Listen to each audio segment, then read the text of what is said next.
Taking on a new classroom of students can be a daunting experience. Each child learns differently, interacts differently, and comes from a background where no two are alike. Ensuring that students' wellbeing is supported and that their learning environments engage and encourage growth and that effective teaching practices are used can all contribute to a cohesive and holistic learning experience. People react to situations differently. It is what makes us fundamentally human.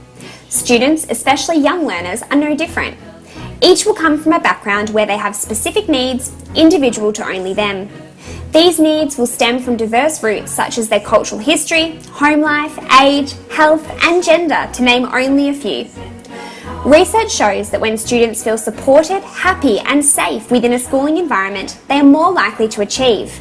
Therefore, creating this environment is vital to creating successful learners. One of the ways to support student emotional wellbeing is through the development of their emotional literacies.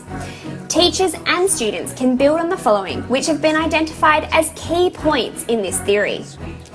Understanding emotions we experience in and out of school context, distinguishing between comfortable and uncomfortable feelings and their triggers, identifying when and how we express and manage our feelings, discussing the positive and negative outcomes of stress and how we recognise, label and manage these feelings. Identifying students who may be challenged with their emotional literacy is a key stepping stone to providing support, whether it be through focused student work or pastoral care. Your school environment and practices are also something to consider when taking on your first or new class of students. There are a few different practices to consider here. Deciding what you need to teach, looking at the bigger picture, and planning your teaching time accordingly. This can have a big impact on how students learn. Are you maintaining student attention, drawing on prior knowledge, and ensuring students understand the task set by reiterating throughout the initial discussions?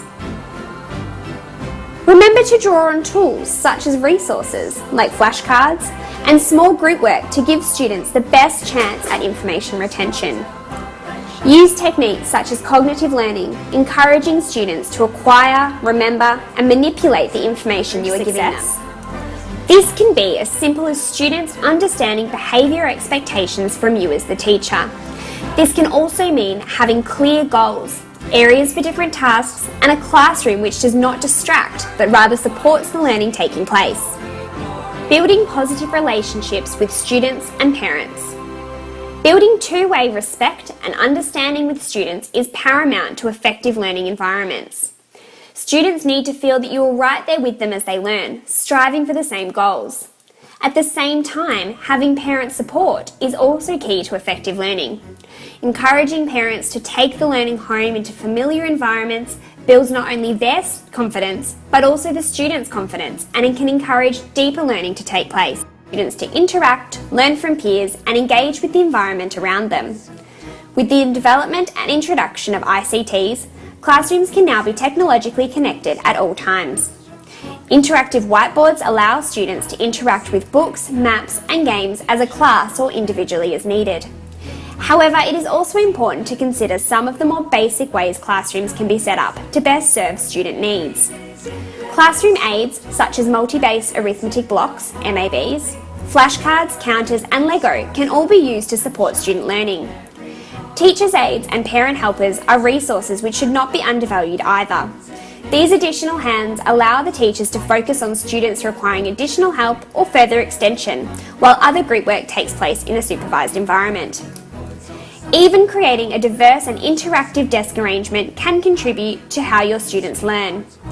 Are there a mixture of different learning levels, cultures and genders to allow students to learn from each other? Is there enough space for whole class activities or space for students to sit on the floor for group learning? There are so many concepts to consider when taking on your first classroom of students, whether it be students who are excelling or challenged, the school environment or the resources available to you. It is important to remember that student wellbeing and their education journeys are the most important factor. Try incorporating teacher strategies and theories into your everyday classroom and build strong relationships with students, parents and the school community to really set your students up for success.